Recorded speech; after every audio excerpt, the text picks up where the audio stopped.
farxad bay maanta inoo tahay in afar sanadood oo hadda aynu ku jirno gabagabadeedii aynu marayno inaynu ka wada hadalno shir weynna aynu maanta u fadhino iyo toddobaadkanba lagu qiimeynayo khataraha ay leeyihiin lacag dhaqidda iyo argagixisada maalgelinta lagu sameynayo muddadii afarta sanadood ahayd hadda ay dawladdani jirtay xubnaha golaha wasiirada iyo hay'adaha dawladda kala duwan ka shaqeeya run ahaantii waa ka warqabaan halkaan ugu nimid iyo halka maanta ay gaarsiisan tahay wax badan baa 20kii sanadood u dambeeyay Soomaaliya u soo qabsoomayay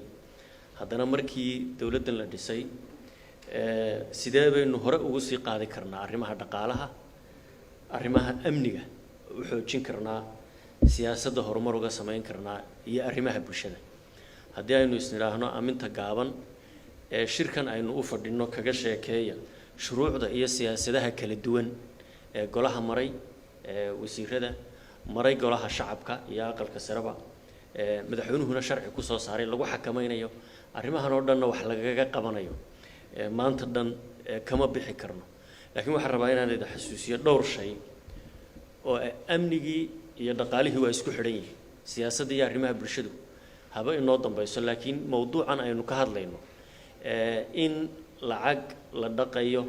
oo inta waji kale loo yeelo dalka laga saarayo sidee loo xakameeyaa lagula dagaalamaa shuruucda u baahan in dalkaasi yeesha iyo qaab dhismeedka maaliyadeed ee uu yeeshaa maxay yihiin kow laba lacagaha sidaas oo kala ah iyagana la rabo in la soo geliyo oo si khaldan loo soo geliyo oo lagu maalgelinayo argagixiso amnigeennii kula dagaalamaya iyagana sidee loo xakameyn karaa labadaba waxaan is leeyahay shaqo fara badan baynu ka qabanay waynuna u baahannahay inaan ka sii shaqeyno sidaynu meeshan ka dheer u sii gaari karnaa waxaa ka mid ah sharciga maaliyadda oo goluhu xukuumadda iyo baarlamaankuba dhammaystireen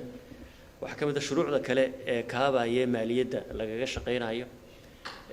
sharcigan money laundering-ka lagaga hadlo dhaqidda lacagta meelmarintiisa iyo hirgelintiisa shuruucda nidaam kalsooni ku dhisan oo maaliyadeed dalka ka hirgelinaya dhammaantii iyo kuwa amniga ee iyagana lagu xakameynayo sharcigii la dagaalanka argagixisada oo aan meel marinay golaha shacabkana uu gacanta ku hayo aanan filaynaa inuu dhammaystiri doono insha Allah ama hadda ha noqoto ama wareeg waqtiga xiga ha noqoto iyo shuruucdii qofkan dalka gudihiisa khaasatan lacagtan la soo gelinaya ama la saarayo sidee qofka loo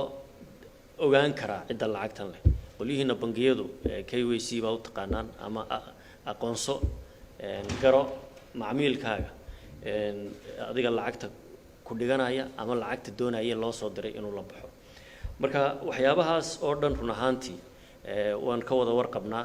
inaanu hadda soo ururinay meel fiican ay marayso nidaam maaliyadeed oo lagu kalsoon yahay oo ay ka mid ahayd mushahar bixintii iyo mushaharku u dhacaya lacag soo ururintii halku ku dhacaya nidaamka xisaabaadku ma yahay mid saxsan qofku account gaar ah ma leeyahay waa meelo dunida kale marka laga eego laga yaabo in wax weyn aan loo arag laakiin halkaynu ka nimid 4 sano ka hor iyo halka maanta aan joogno hadii la is yiraahdo qiimeeya oo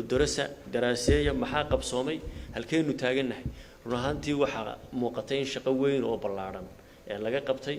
dhinacii amniga dib habayn fiican lagu sameeyay oo ciidamadii iyo hay'adaha amniga iyo habkii maamulkooda hadda waxa wasiiradu ka hadlayeen raashinka qandaraaskii raashinka waa wax fudud marka dunida meel kale la eego laakiin haddana shaqo weyn laga qabtayo sidoo qandaraaska raashinku ku baxaya iyo wadada saxda ah ay tahay inuu maro iyo tenderkii loo baahnaa ma la maray hadda waa ka wada warqabtaan sida uu u shaqeeyo iyo habka isla xisaabtanka ah ee ay hay'adaha dawladdu uga wada shaqeeyaan halbeegyada ama tilmaamaha ugu waaweyn ee madaxweynuhu ballan qaaday afartii sanadoodna wax laga qabtay qabsoomeyna waxa ka mid ah kalsooni dhiska maanta lagu kalsoon yahay malaha waxaan u baahanahay inuu ka shaqeyno intaan dakhligu soo gelin hay'adaha dawladda waa hubnaa hadduu dakhli soo galo hay'adihii dawladda account sax ah uu ku dhacayaa mushaharkiisa sax ah uu baxayaa qandaraas haday tahay sidii la rabay uu baxayaa lacag systemka dhexdiisa ama habka maaliyadeed aynu leenahay maanta meel qaldan ku tagi kartaa ma jirto hay'adihii kale la kormeerayay hanti dhowrka guud iyo integrity-ga yani dhismaheedii xisaabaadkii guud iyo guddidii la dagaalanka musuqmaasuqa oo aan hadda dhisnay oo markay dhammaystiranta shaqadeeda qabsan doontayo iyaguna waa kuwa kor joogteynaya eegaya systemka gudihiisii wax ma ku qaldameen waxse ma ku baxeen laakiin taa u baahan inaynu iyadana xoojino shaqada weyn ee kale aanu ka qabanaynaana waxa weeye intaan systemkii soo gelin wax halkeebaa wax ku leexan karaya waa meelaha u baahan iyaduna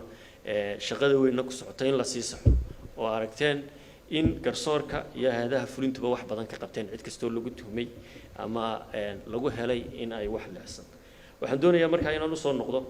amnigii iyo dhaqaalihii way iskaabayaan oo haddii amniga la xoojiyo qofkan kaadhkii aqoonsiga uu leeyahay ee uu wax kula baxayay waxaa la xoojin karaa nidaamkii dhaqaalaha iyo maaliyadda ay u shaqaynayeen in la helo warbixin saxsan oo sidee loo xakameeyaa lacag dhaqidda loolana dagaalamaa maalgelinta lagu samayn karo ama lagu sameeyo argagixisadu waa shaqo weyn oo ballaadhan oo ay hay-aduna wax ka qabatoon uguna hambalyaynayo hay'adaha dawladda iyo hay'adaha caalamiga ee kale ee nagala shaqeeya nidaamka maaliyadeed iyo xisaabeed halbeegeenu markaa waa kalsooni dhis aan isleeyahay aaminsannahayna 4 sannadood in wax badan ka qabsoomeen usa baahan tahay in la sii adkeeyo meel meesha ka dheer aynu sii gaarsiino inagoo oo isu dhan hadday tahay hay'adaha dawladda kala duwan iyo hay'adaha maaliyadeed ee kale ama World Bank ha noqoto ama IMF iyo inagala shaqeeya arrimaha in nidaam hufnaani jiro karti iyo hufnaan karti lagu shaqeeyo hufnaani jirto oo ay hufan tahay shaqada la qabsanaya iyo isla xisaabtan la iskula xisaabtamayo wixii la qabtay iyo waxa qof kastaaba ay tahay inuu qabto qiimeyntaas iyo shaqada ay sanad iyo dheeraad warbixinta ay hay'adani ka shaqeynaysay oo runtii in badan dawlad ahaan aanu la soconay kana wada shaqeynayno wasaaradda maaliyadda iyo hay'adda iyo wasaaradaha kale ee ku shaqada lehna aan hubeyno wax badan ka shiri jireen kana shaqeynayeen bil kasta iyo toddobaadlaba guddida dhaqaalaha ee golaha wasiiradana warbixino hufan lagu soo bandhigi jiray golaha wasiirada qudheeda lagaga warbixin jiray waan ugu hambalyeeynaya shaqada wanaagsan ee hay'addu soo qabatay wasaaradda maaliyadda wasaaradaha la shaqeeya kalena ay soo qabteen arinta kale iyadana muhiimkii waa taa bangiyada iyo habka ay u shaqeynayaan iyo sida loo controlayo cidda dhigata lacagta iyo cidda lacagta kala baxaysa iyo lacagta la dhiganaya ama la baxaya sida ay ku soo gashay iyo halka ay tagayso inaynu iyadana hubino kalsoonida aynu dhisaynaa waxa ay keenaysaa in dalkeenu maantana runtii meel fiican buu marayaa uu noqdo dunida halkii aynu kaga jiri jirnay iyo wadamada aynu ka mid noqono lagu kalsoon yahay habkooda maaliyadeed dhibaatada ugu yar wax weynna aan ahayn laakiin inaga aad inoogu weynayna haysataa maanta waa maxay bangiyada iyo isticmaalkoodii na ay ka cabanayaan oo waa habka lacagta ay ku imanayso kaashtaahi dalkeena oo inoo ognahay bangigii dibadda ma u furan yahay oo wax ma u diri karaa toos iyadoo waraaqii iyo habkii wax la isugu gudbinayay la isticmaalayo waxna toosna lacagtii iyadoon lagu soo qaadin shandado ma ku iman kartaa meelaha warbixintani wax ka tarayso kalsooni dhiska nidaamka maaliyadeed ee xisaabeedna oo wax ka taraya waxa weeye inaynu soo celin karno ganacsigeennina ku kobcayo in letter of credit-ka ay shaqayso oo aan cash halkan aad ka qaadid iyo cash haddii la soo xawilaya ama bankiga lagu soo qaadayo aad ku soo qaado shandado oo kharash ku baxayo oo riskteeda leedahay khatarteeda iyaduna leedahay dhaqaale kaga baxaya ganacsatadii ay badan ka faa'iidi lahaayeen inaynu kalsoonida abuurnaa nidaamkeeda maaliyadeed hufnaada si hufnaa waxa ay keenaysaa inaynu kaga maaranno caqabadaha hadda bangiyadeena haysta ganacsatadeena haysata marka waa waajib in wada saaran halbeegyada waaweyn ee nidaamkii xoojin kara inaynu ka shaqeyno oo isla xisaabtankaasi kow ka yahay la dagaalanka musuqmaasuqa kalsooni dhiska aynu ka sheekaynay muhiimka ah muwaadinka Soomaaliyeed iyo cid kasto bangiyadeena macaamil leh in aqoonsi ay leedahay iyo raad raac akoonkiisa la raad raaci karo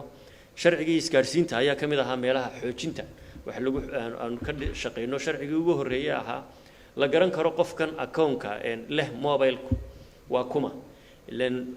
mobile money waa inuu isticmaalnaa aad baana loo isticmaalaa lacagtan la isugu dirdirayo ma la raad raaci karaa qofka soo diray ma la garan karaa meeshay saxdahay ku dhacayso waxyaabahaasoo dhan kalsoonida aynu dhisnay sii dhisideeda iyo xoojinteeda ayay qayb weyn naga daraysaa dabadeedna xaruntii warbixintii ay sameeynaysa gudo iyo dibadba waxay ahaanaysaa mid sii hufan waxay la tahay waa ogaan doonaa warbixinta ay soo wiilasha iyo gabdhaha iyo hay'adaha kala duwan iyo wasiirada iyo hay'adaha dawladda ka shaqeynaya ay soo bandhigi doonaan meel wanaagsan baan aaminsanahay inaynu marayno waan ugu hambaleynayaa sanad iyo badhka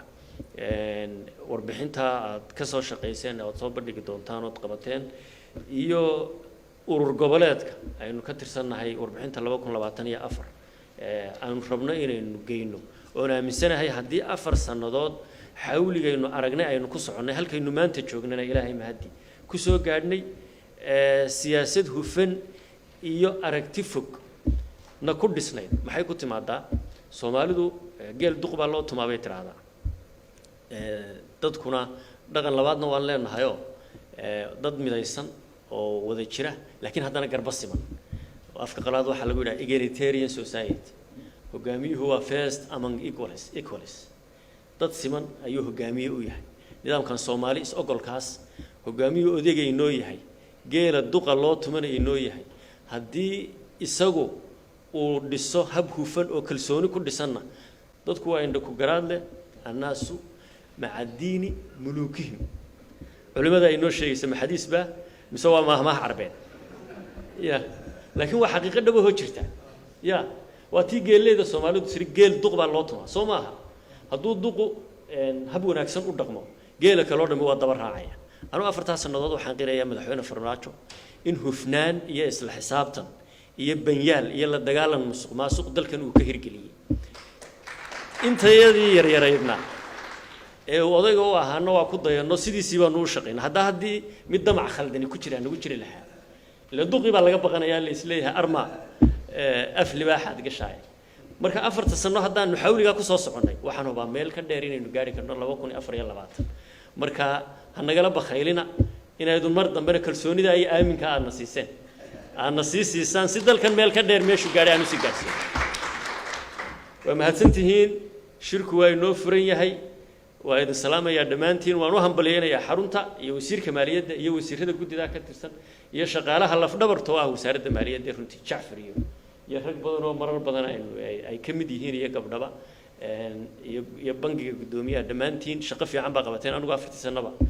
si dhow baynu xoogaal isugu ahaynaynu wada shaqeynaynay maanta halkaynu soo gaadhnay ilaahay fadligiisa kasako idinkaas sabab u ah lafdhabar oo ahaa aasaasna oo ahaa shirku waa inoo furan yahay wassalaamu calaykum waraxmatullaahi wabarakaatuh